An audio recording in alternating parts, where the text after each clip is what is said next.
My entire life I felt that there's something wrong in this world. And I think during the earlier part of my life I thought there was something wrong with me. I didn't feel that I was part of the school system being the way other people wanted me to. I always rebelled against that. I never wanted to be forced into the mold. Just wanted to be myself, basically. Instead of being how people told me to be. Do this, do that, pay attention to a teacher now, obey, follow authority. And during my path in life, I learned more about the root of the problem. And that has to do with the system we're all part of. The system that breeds so much injustice and inequality and corruption. And this is confirmed by watching movies like Zeitgeist, you might have heard of that.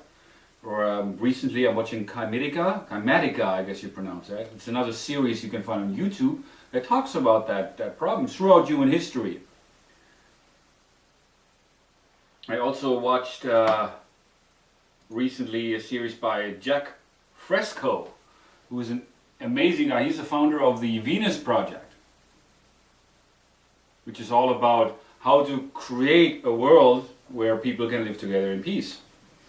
Away from the monetary system to where it's a system that is based upon resources that should be evenly distributed without having the struggle between the haves and the have-nots. And so I'm learning, and I'm at the point now I find myself in my life to make peace with how things are, the status quo. Not only the corruption of this world, but also the stupefaction of mankind. Corruption of man's spirit. And I see this a lot, and I'm very sensitive to that when I look at people, and I feel that everybody in this world has an agenda. Everybody wants something. And what somebody is saying and what they're feeling deep within are two different stories. They're not the same thing. The lack of honesty, of being genuine in this world, is something that still makes it, and always has made it very, very difficult for me to become part of this world. To support the consciousness that has allowed for all of these things to happen in the first place. But also I'm here I remind myself of that. That's basically the point through all of these videos I've made on YouTube. The point of Realize to Actualize is that in order to make this world a better place,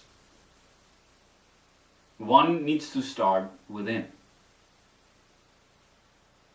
Instead of, which has been my focus, and I need to be honest here, instead of looking outside of myself and hoping for things to be better and looking for change outside of me. I think I'm not the only one there. I think in this world we have a tendency of doing that because we become externally focused instead of looking within ourselves for how can I make things better? How can I become part of the solution? How can I treat other people better? How can I bring more love to the world? And that is something I want to learn. I want to practice that more. And this little video is a little bit my attempt in that direction too. Instead of always talking about the problem, which if you've watched any of my videos before, there's a theme there. Where I talk about the corruption, where I talk about injustice, where I talk about the nature of our society, of our system, which is all about production and consumption and competition, and people become machines.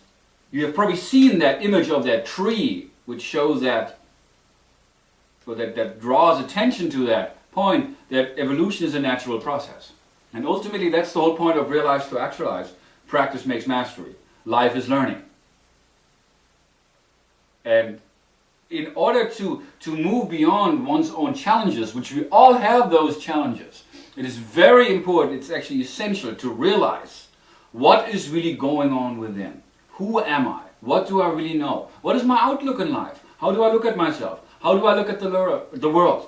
What is my philosophy? We all have one of those.